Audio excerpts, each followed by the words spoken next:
Multatuli FM. Assalamualaikum warahmatullahi wabarakatuh. Selamat siang sahabat Multatuli semuanya. Senang sekali di siang hari ini Tika Nursantika kembali menemani sahabat Multatuli dalam program talk show Multatuli hari ini. Karena sahabat Multatuli, obat merupakan bagian yang tidak bisa terpisahkan dari kehidupan sehari-hari. Ketika kita sedang sakit ya sahabat Multatuli, kita tentu ingin mendapatkan pengobatan yang tepat agar bisa pulih dan kembali beraktivitas. Tapi sahabat Multatuli, pernah nggak kita berpikir apakah kita benar-benar tahu obat yang kita minum? Dan di siang hari ini ya sahabat Multatuli istimewa sekali karena Tika kedatangan tamu yang istimewa juga dari Kepala Balai Besar Pengobatan Pengawas Obat dan Makanan di Serang, Bapak Fauzi Fadiansa SIAPT. Ya, selamat siang Bapak. Selamat siang, Assalamualaikum warahmatullahi wabarakatuh. Semua pendengar Multatuli, namanya apa ya? Iya, sahabat Multatuli. Sahabat Multatuli. Sehat Bapak? Alhamdulillah sehat. Salam sehat juga untuk semuanya. Alhamdulillah. Semangat ya Bapak ya. Iya sahabat Multatuli, melalui talk show hari ini kita akan membahas mengapa kita perlu lebih waspada dalam menggunakan obat ya, khususnya terhadap obat setelan atau OOT ya, betul ya Bapak? Obat setelan dan OOT ya, itu dua hal yang berbeda tuh. Nanti kita jelasin ya. Iya, bisa dijelaskan sedikit Pak? Iya. Satu, kalau kita ke setelan dulu kali ya. Iya. Jadi kalau kita obat setelan, tentunya ini sebenarnya kalau kita sakit nih, tentunya kita kan membutuhkan obat ya dalam proses kita menyembuhkan atau memulihkan kondisi tubuh kita. Nah, biasanya kan kita harusnya ke dokter atau kita beli di entah nanti kita ke rumah sakit, ke klinik ya, ke apotek gitu ya, ke toko obat berizin dan lain-lain. Nah, tapi ini ada satu penyimpangan nih dalam pengelolaan obat dan pemberian obat, namanya obat setelan. Obat setelan. Jadi nanti di dalam obat setelan tuh ada beberapa obat yang sebenarnya obat ini mungkin biasa kita gunakan dalam proses pengobatan kita sehari-hari ataupun kita dalam nggak sehari-hari ya, kayak makanan ketika kita sakit gitu ya. Nah tapi si obat ini kayak sudah dikeluarkan dari kemasannya masing-masing nih. Dia kan punya kemasan kan. Nah dia keluarkan masing-masing, habis itu dikumpulkan, habis itu dia masukkan gitu ke dalam satu kemasan tersendiri, entah plastik kecil atau apa. Nah dikumpulkanlah di situ. Habis itu nanti minumnya biasanya 1 kali minum segitu obat. Iya. Gitu. Nah masalahnya ketika obat ini sudah dikeluarkan dari kemasan aslinya, kemudian tidak ada informasi yang menyertainya, kita nggak tahu ini benar-benar ini obat apa sebenarnya. Obatnya obat apa, kandungannya apa, dosisnya berapa, efek sampingnya, nanti sampai ke tanggal kadaluarsanya juga kita nggak bisa lihat. Iya, karena mungkin kemasannya. Iya. Nah biasanya jadi kayaknya obat itu jadi kayak ngebom gitu. Sakit apapun biasanya dikasih obat itu. Mungkin masyarakat nanti akan merasakannya, pokoknya sembuh gitu. Padahal di situ dicampurkan antara anti nyerinya ada, antibiotiknya ada, mungkin juga nanti anti radangnya juga ada, misalnya gitu ya, dan segala macam. Nah itu dicampurkan sekali minum. Nah, gimana kita nggak merasa badan ini jadi enakan gitu ya? Nah, tapi masalahnya efek sampingnya juga nanti tidak terkendali. Iya, mungkin terkadang kan ada salah satu tubuh juga yang ada alergi terhadap obat. Betul. Iya. Apakah jadi nanti kan akan berpengaruh itu Pak? Oh pengaruh banget. Iya. Jadi kalau misalnya kita beli obat asli yang ada tulisannya, di situ kan ada komposisi, ada indikasi kan untuk obat apa? Ada kontraindikasi, ada efek samping. Nah kalau misalnya kita nggak waspada, kemudian juga dosisnya itu berlebihan, atau misalnya bahkan dosisnya bisa berlebihan, bisa kurang, tapi rata-rata kalau setelan ini jadinya berlebihan. Nah itu nanti efek sampingnya yang akan muncul belakangan, tapi akan lebih merugikan. Gitu, itu masalah. Ini menarik sekali terkait masalah obat racikan itu sendiri ya, karena terkadang masyarakat Pak menganggap obat setelan sama saja dengan obat racikan. Apa sebenarnya perbedaan obat setelan dengan obat racikan itu berdasarkan resep dokter? Nah iya, ini beda. Kalau tadi obat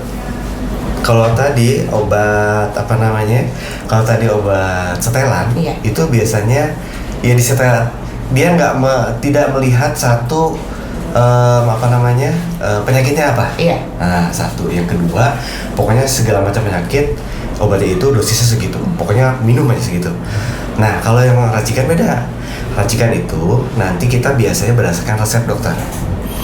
Dokter berdasarkan apa meresepkan? Berdasarkan diagnosa. Nah, jadi diagnosa dulu dari dokter kan.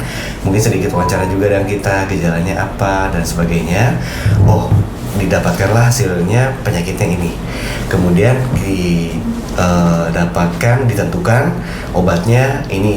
Mungkin nanti ada anti nyerinya, mungkin juga nanti ada antibiotiknya gitu ya. Mirip kayak gitu ya. Kalau misalnya ada radang, kalau misalnya ada mualnya mungkin dikasih anti mual dan segala macam. Nah, tapi semuanya itu terhitung gitu. Ditetapkan berdasarkan jenis penyakit dan tingkat berat penyakitnya. Iya. Jadi kalau misalnya cukup obatnya jenis A misalnya gitu ya, nggak mungkin, tidak perlu kita menggunakan obat jenis B yang lebih tinggi kekuatannya. Kalau misalnya cukup 3 kali sehari, nah dalam 3 kali sehari gitu ya, dalam satu hari minum, tidak diperlukan nanti misalnya 3 kali 2 lah misalnya gitu ya, atau sekali minum bisa 5 atau misalnya 10 misalnya gitu ya. Nah, segitu sudah ditetapkan di dalam resep, kemudian diracik oleh tenaga kesehatan, tenaga kefarmasian, yang ada di rumah sakit, yang ada di klinik ya, di instalasi farmasinya atau di apotek gitu. Nah, baru jadi sediaan obat. Nah, itu biasanya juga nanti ada 2. Kalau yang resep dokter itu nanti ada yang masih dalam kemasan aslinya, ada juga yang nanti yang sudah dicampur. Misalnya nanti dia jadi puyer atau jadi satu kapsul tersendiri gitu ya. Tapi kemudian bedanya nanti di labelnya itu tetap ada cara minumnya, cara pakai. Tetap ada 3 kali 1, 1 kali 1 gitu ya, 4 kali 1 misalnya gitu ya, 3 kali 2 dan segala macam. Itu tetap ada. Beda tadi dengan setelan. Setelan itu udah dimasukkan dalam kemasan, tidak ada informasi apa-apa. Pokoknya minum segitu. Berapa kalinya, berapa lamanya, nggak ada. Nah, kalau nanti di resep dokter itu sudah terukur semuanya. Tidak terpikirkan gitu. untuk efek samping ke depannya. Iya. Nah, efek sampingnya juga kalau dari dokter itu sudah diperkirakan. Dokter sebenarnya udah, kita punya alergi apa terhadap obat apa gitu ya. Nah, nanti kalau ada efek samping ini bagaimana cara misalnya penanganannya dan segala macam, mungkin diberitahukan juga gitu ya. Beberapa obat memang efek sampingnya mungkin akan terasa gitu ya. Gitu. Nah, ini berarti ya sahabat Multatuli yang perlu sekali menjadi perhatian ketika kita menerima obat tetapi tidak tahu sebenarnya obat apa ya. Jadi apa yang kita konsumsi, apa yang kita minum ya, begitu ya Pak? Yeah. Resikonya juga ya yang bisa terjadi dari masyarakat yang terbiasa menggunakan obat setelan yang tidak jelas identitas kandungannya, karena efek sampingnya mungkin akan terasa hari itu apa nanti Pak? Nah, masalah efek samping ada yang langsung terasa hari itu, bisa jadi ya, ada yang memang dia terakumulasi gitu. Yang jelas karena diagnosanya nggak jelas nih dari obat setelan, kemudian juga dosisnya juga tidak terkendali, maka yang kita bisa pastikan adalah pasti efek sampingnya itu akan muncul, baik yang instan ataupun yang kumulatif. Gitu. Nah, yang menjadi bahaya adalah ketika kita minum obat kan sebenarnya pengen sembuh. Nah, mungkin sembuh ketika itu, di saat itu kita minum terasanya sembuh. Tapi ketika efek sampingnya muncul, apalagi di kemudian hari, maka itu akan menjadi satu kerugian justru sebenarnya pada kesehatan. Bisa jadi nanti ada organ yang rusak malah gitu. Ada organ yang rusak, atau misalnya nanti salah satunya misalnya di dalamnya ada antibiotika, kita bisa terjadi resistensi namanya. Jadi kalau antibiotika kan tugasnya dia membunuh penyakit yang penyebabnya adalah mikroorganisme ya, bakteri, virus, jamur gitu. Nah, tapi kalau nanti dosisnya tidak tepat, nanti si mikroorganisme ini bisa resisten, bisa kuat gitu. Ibaratnya kalau baru sekali minum itu kayak dipukul, dia kayak baru pingsan, tapi habis itu dia bangkit lagi dengan kekuatan yang lebih besar. Nah, maka ketika itu terjadi, resistensi terjadi, di momen berikutnya, ketika kita menggunakan obat yang sama, itu nggak mempan. Jadi udah dibom dulu. Gitu. Maka dia membutuhkan jenis obat yang lebih kuat, dosis yang lebih tinggi. Nah, ada nanti satu momen ketika udah dosis yang paling tinggi dan dosis paling kuat itu digunakan, tapi penyakitnya nggak bisa sembuh. Nah itu gimana tuh? Itu tinggal nunggu wassalamualaikum warahmatullahi Oh wabarakatuh. ya Robi. Karena tidak ada obat lagi yang bisa mengobati dia. Iya, jadi sudah habis ya dari betul. dosis 1, 2 dan 3. Nah itu bahayanya. Ada satu masa nanti orang ini nggak bisa diobati. Bahaya banget kan? Udah komplikasi Iya, juga. betul. Ya maksudnya organ-organnya udah rusak juga. Organ rusak. Nanti Jadi- ada yang mukanya seperti Apa apa tuh? Moonface tuh berisi air gitu ya. Iya, ada yang mungkin agak tembem-tembem ya. Oh, tapi bukannya cabi ya, Iya. tapi Beda sih. Ah, Beda, terlihat beda. beda. Pasti ada Gitu. perbedaan Ada ya. yang nanti dia merah-merah gitu. Kalau yang kelihatan di luar ya. Iya. Gitu. Yang dalam nanti mungkin ada iritasi di lambung, kerusakan hati, kerusakan ginjal gitu. Itu yang berbahaya ya Pak. Nanti Menarik. pengobatannya malah lebih mahal.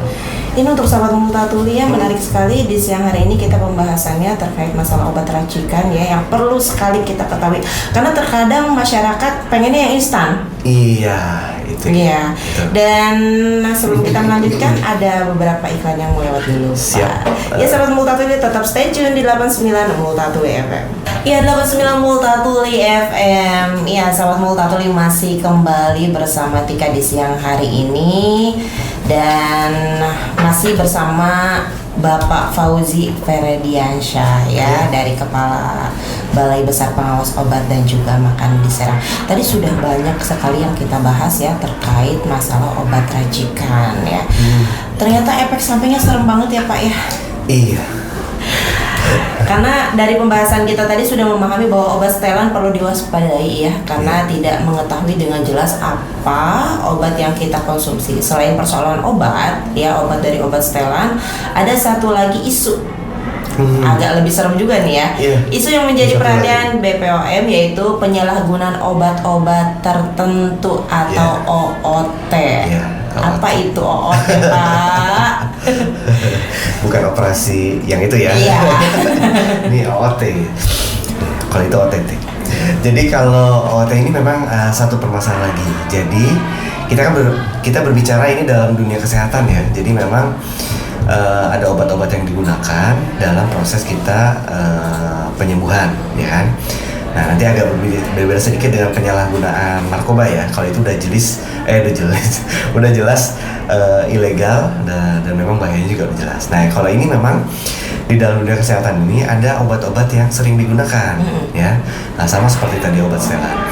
Nah obat-obat yang digunakan ini sekali lagi kita ulang lagi, kalau digunakan dengan diagnosa yang tepat, jenis obat yang tepat dan dosis yang tepat, maka dia akan memberikan efek terapi yang tepat ya. Walaupun bagaimanapun kalau kita belajar di farmasi nih, obat itu tetap zat asing bagi tubuh, kebanyakan kan kimia ya. Nah, zat asing bagi tubuh, hampir semua obat kalau misalnya baca di labelnya, itu pasti ada efek sampingnya. Tinggal kita diukur antara jenis obat dan dosisnya. Nah, berbeda atau tidak. Nah, si OOT ini juga obat-obat yang sering digunakan sebenarnya di dunia kesehatan. Boleh digunakan dan lazim sebenarnya digunakan. Tapi ada pihak-pihak tertentu yang dalam tanda petik menyalahgunakan. Artinya menggunakan obat ini tidak dengan semestinya. Tidak digunakan di orang sakit. Nah, tadi mending salah yang setelan, bukan mending lah ya. Kalau setelan tuh orang sakit memang gitu ya, minum obat itu gitu. Nah, ini kebanyakan yang menggunakannya justru orang yang sehat. Orang sehat minum obat. Orang sehat minum obat. Nah, kebanyakan juga ini mungkin banyaknya di anak-anak muda nih. Jadi yang diincar adalah mungkin ada yang efek sampingnya atau memang efek terapi dari obat itu. Sebenarnya dia sehat gitu. Seperti ada tramadol, ada dextromethorphan gitu ya, triazepenidil atau hexamer. Itu sebenarnya obat-obat yang biasa digunakan untuk orang sakit kalau mau sembuh. Nah, ini digunakan di orang yang sehat. Nah, kenapa dia gunakan itu? Karena gini, beberapa atau kebanyakan dari obat-obat ini sekitar ada 9 jenis lah nih yang obat-obat 7 jenis obat-obat tertentu ini yang sering disalahgunakan. Itu kebanyakan dia bekerja di susunan saraf pusat dan depresan. Artinya kebanyakan dia memberikan rasa tenang karena obat-obat itu biasanya ada yang anti nyeri gitu ya dan lain-lain. Berarti kan dia memberikan rasa tenang, rasa nyaman. Apa ya? Nah, wah gitu ya. dia mengarah ke situ, gitu. Makanya dia di antara nih, dia ini sebenarnya masih area yang legal di dunia kesehatan digunakan, tapi ketika digunakan berlebihan, dia efeknya nanti akan mendekati seperti penggunaan narkoba. Tapi masalahnya kan kalau narkoba kan ya satu mungkin dapatnya kucing-kucingan sama itu kan ya, resiko hukumnya besar gitu ya. Nah ini sebenarnya dia bisa dapatkan gitu, mungkin dari kebocoran dari sarana-sarana pelayanan kesehatan gitu ya, atau dari tempat-tempat lain yang tidak semestinya gitu. Nah itu dia bisa dapatkan. Nah ketika dia minum itu, dia merasa nyaman, merasa enak gitu ya. Kadang ada yang dipakai kerjanya supaya nggak stres, ada yang begitu, ada yang dipakai belajar. Tapi ada juga yang suka dipakai inilah kayak kebut-kebutan gitu ya, gitu, macam-macam. Dan nanti sekali minum bisa jadi 2, 3, sampai 5 sekaligus gitu. Artinya memang dia tidak mengincar untuk pengobatan karena dia tidak sakit, tapi mengincar itunya. Kalau seperti itu ada efek itunya. Efek sampingnya sama, jelas. Gitu, karena dia menggunakan obat itu secara abuse gitu ya, secara berlebihan. Pastinya juga tadi ya saya sebutkan tadi yang obat setelan, kerusakan-kerusakan pada organ tubuh gitu ya, kemudian juga ataupun yang di luar maupun di dalam tubuh ya gitu ya. Satu lagi, yang ini dia bisa jadi menimbulkan ketergantungan. Nah, sudah hampir mirip kan, jadi kayak narkoba ya gitu. Jadi dia ada efek ketergantungannya. Nah masalahnya ketika nanti kita bicara ketergantungan, pasti kan nyambungnya juga ke ekonomi, ya kan? Dia akan membeli terus, ingin walaupun dia nggak sakit, tapi ingin mengkonsumsi terus obat ini secara terus menerus. Ya, akhirnya ya tetap saja secara fisik dia rusak, secara psikis dia nanti ada ketergantungan, secara ekonomi pasti juga nanti akan ada pengeluaran yang mungkin secara terus menerus walaupun dia nggak sakit sebenarnya. Seperti menjadi tuntutan ya. Betul. Untuk dirinya sendiri. Iya. Soalnya kalau dia nggak minum obat itu kayak ya kalau misalnya narkoba itu kayak sakau gitu ya, gejala putus obat gitu. Oh pokoknya nggak enak deh pokoknya kalau nggak minum obat itu gitu. Padahal nggak perlu sebenarnya gitu. Kayak misalkan kita biasa minum air putih, jadi tuntutan ya emang kering tenggorokan kita yang harus minum gitu ya. Iya. Atau kayak minum kopi. Iya. Kayaknya kalau nggak minum kopi dalam satu hari kayaknya nggak enak gitu ya. Padahal nggak minum kopi juga nggak apa-apa kan sebenarnya. Kecanduan. Gitu ya. Iya.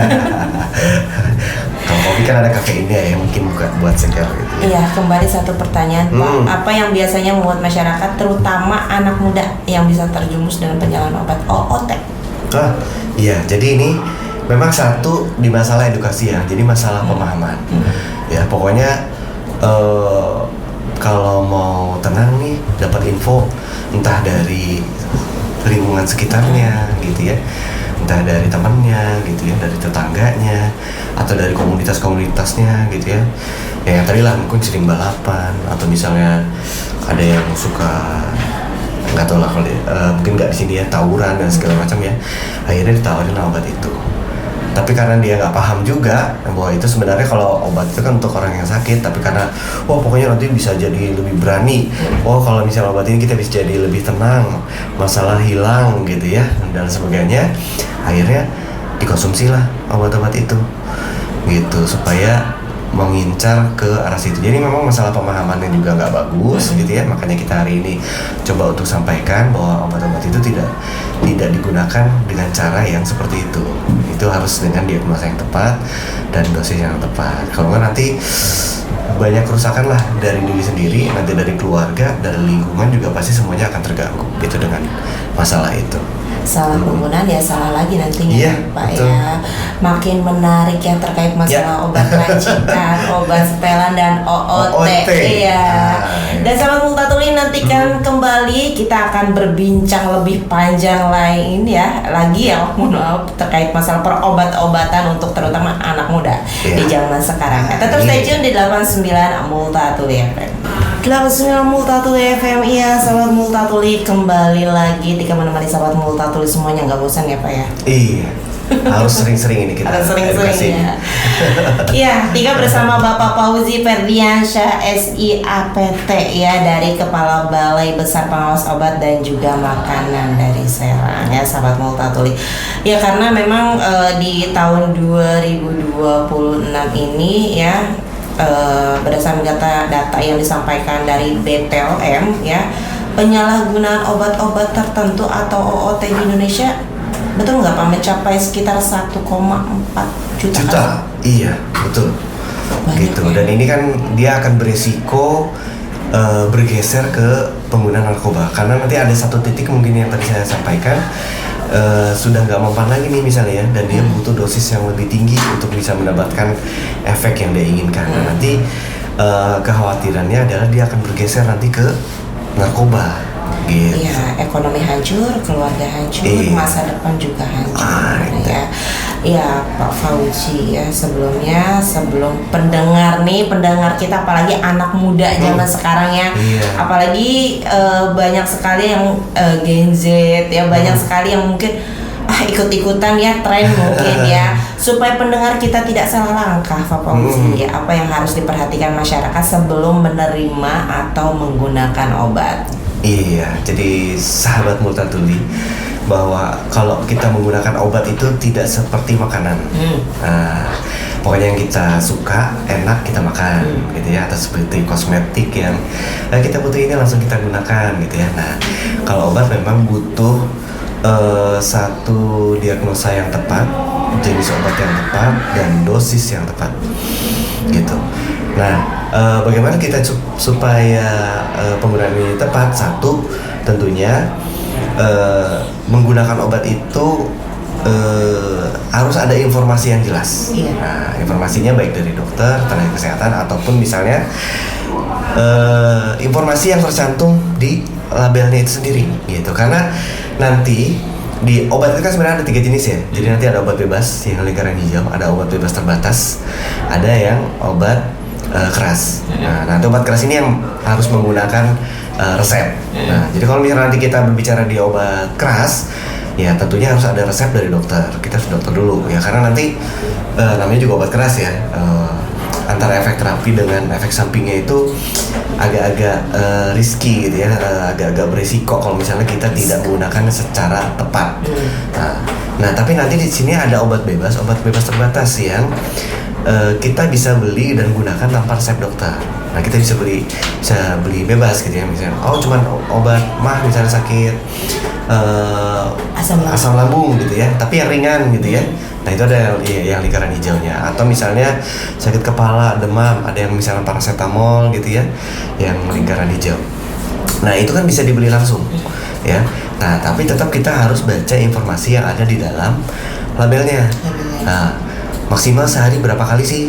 Kalau 3 kali 1 ya udah, berarti 3 kali 1 itu sehari 3 kali, sekali minum 1. Nah, gitu ya. Jadi jangan sampai nanti berlebihan. Nanti di situ ada indikasinya, kontraindikasinya, nggak boleh untuk ibu hamil misalnya gitu ya, atau misalnya ada yang alergi ini dan lain sebagainya. Nah, itu semua informasi itu ada. Nah, itu satu, perhatikan informasi yang ada di dalam. Kalau misalnya tidak ada informasi apa-apa, mending kita hindari dulu. Nah, yang kedua adalah tentunya gunakan obat itu sesuai dengan aturannya tadi. Ya, jangan menggunakan konsumsi hanya berdasarkan rekomendasi teman atau pengalaman orang lain. Iya. Karena bisa jadi sakitnya satu orang dengan sakitnya yang lain itu bisa beda. Iya. Gitu. Apalagi rekomendasinya orang lain yang bukan tenaga kesehatan. Gitu. Nah, itu agak Karena mungkin penyakit orang yang berbeda. beda-beda. Mungkin penyakitnya bisa jadi sama. Tapi kondisi orang itu bisa beda. ya. Kita punya laki-laki, perempuan, ada dewasa, anak-anak, dan orang tua. Nah, itu aja udah beda tuh nanti. Iya. Membedakan kondisi fisiologisnya namanya tuh ya. Yang ketiga, tentunya kalau beli obat di sumber resmi. Nah, nanti di apotek, di rumah sakit, di klinik gitu, kalau obat berizin gitu ya. Nah, itu sarana-sarana yang menjual belikan obat secara resmi dan terpercaya.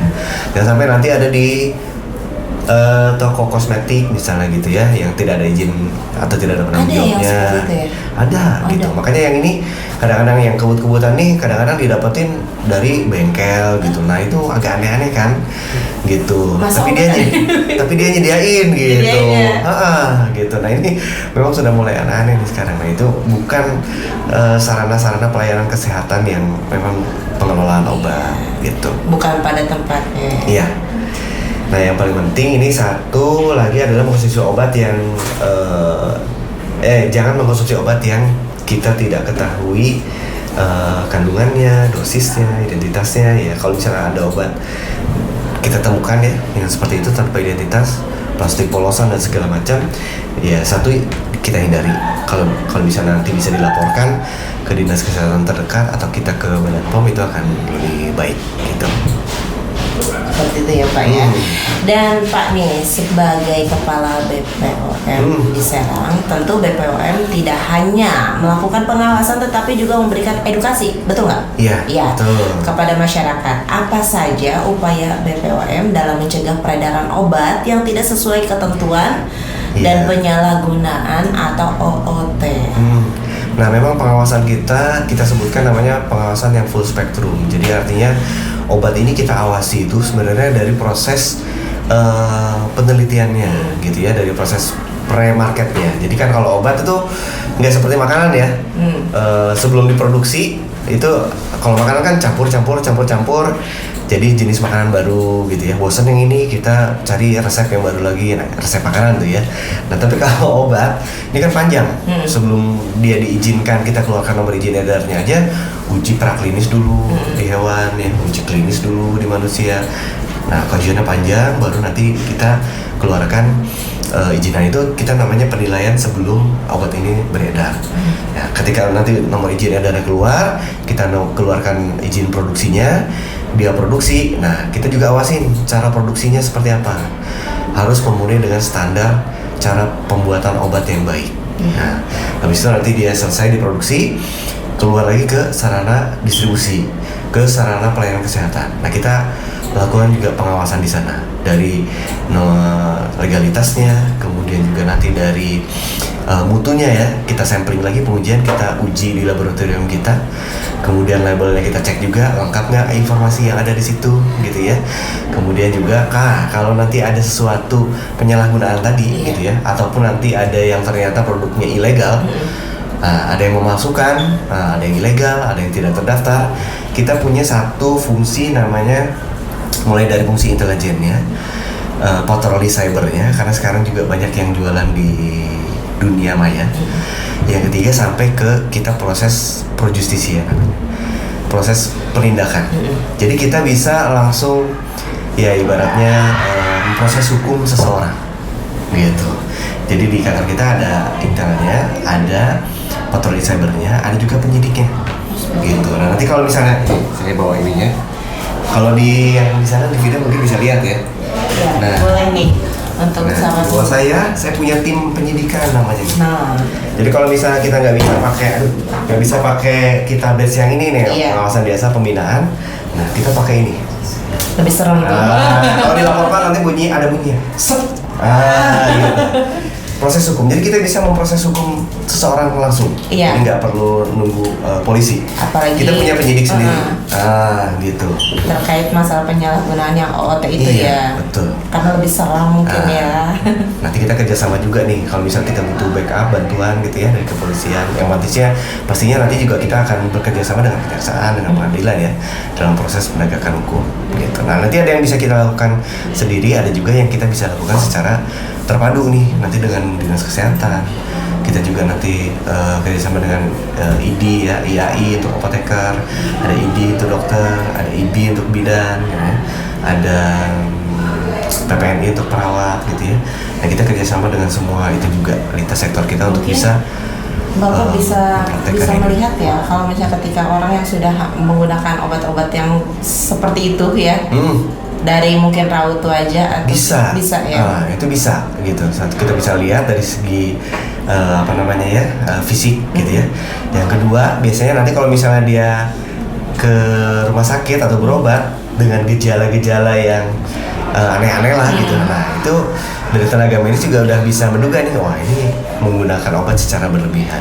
Gitu ya, apalagi terjadi ketahuan kerusakan ginjalnya, kerusakan hatinya, gejala yang munculnya, oh ini mah bukan karena sakitnya dia, tapi karena menggunakan obat-obat secara tidak benar gitu. Hal yang tidak wajar ya dari obat-obatan itu ya. Betul. Baik Pak Fauji, kita mungkin sudah banyak mendapatkan informasi hari ini. Sebagai penutup ya, apa pesan yang ingin Bapak sampaikan kepada seluruh pendengar Radio Multatuli FM agar tetap aman dan bijak dalam menggunakan obat? Ya, tentunya kita senantiasa mengimbau gitu ya ke sahabat Multatuli dan masyarakat secara umum seluruhnya, juga generasi muda nih khususnya nih ya, karena ini ada banyak sekali digunakan di generasi muda.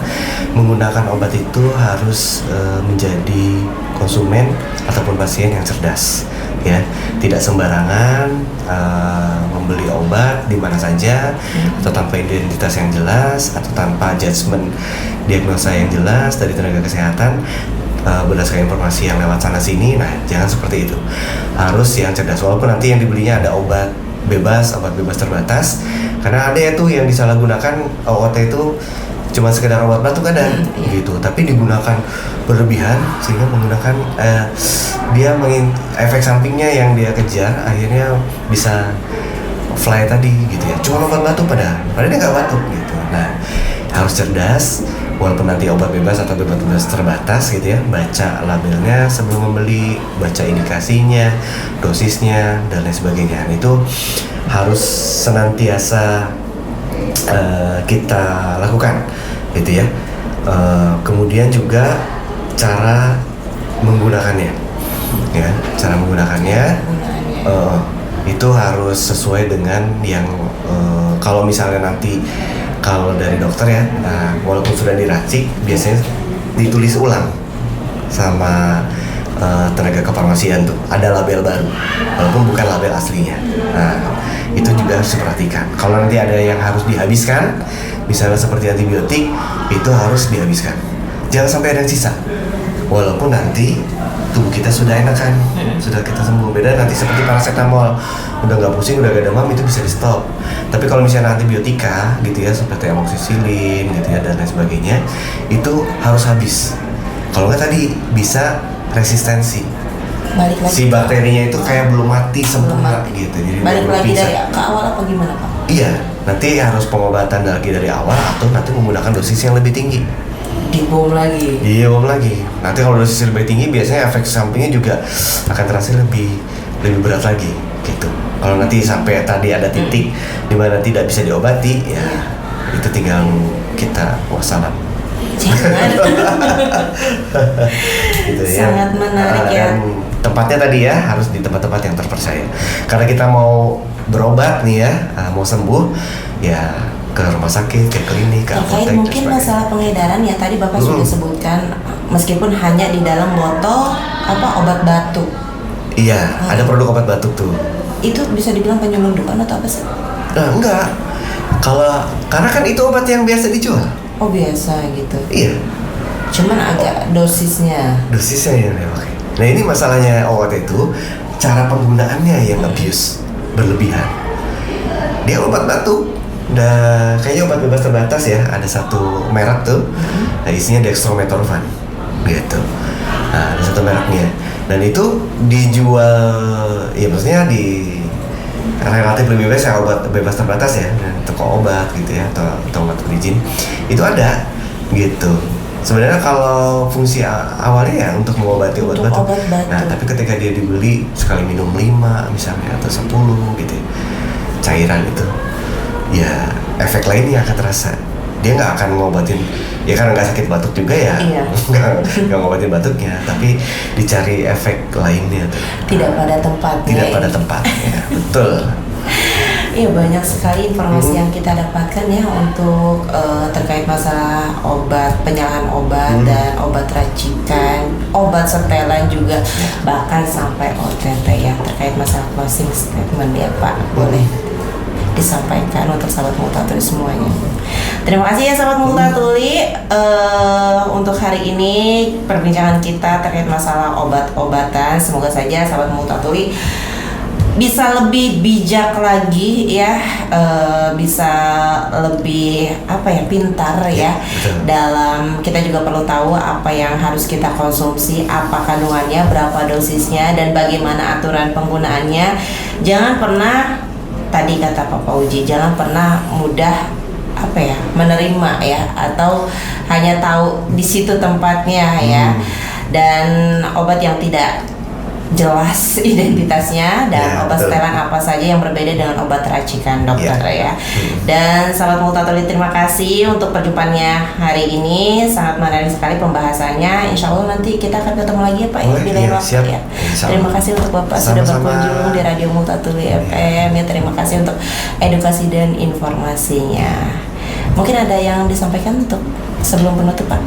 Terima kasih juga, ini kerjasamanya kita dengan Radio Multatuli ya. Mudah-mudahan ini menjadi edukasi yang sangat baik untuk masyarakat kita, dan memang tujuan kita nanti ada sistem jaminan kesehatan kita yang mudah-mudahan kita on the track. Kita kan ingin tetap aman dan on the track gitu ya, dalam jalur penjaminan kesehatan. Jangan sampai nanti kita mendapatkan sesuatu yang malah repot karena kita sibuk ngobatin yang penyakit-penyakit baru yang muncul. Nah, gitu ya. Kan kita punya visi Indonesia Emas ya, 2045. Jangan sampai nanti Indonesia cemas. Karena banyak yang sakit. Iya. Ya, sahabat Multatuli, kita pamit undur diri. Billahi taufiq wal hidayah. Wassalamualaikum warahmatullahi wabarakatuh.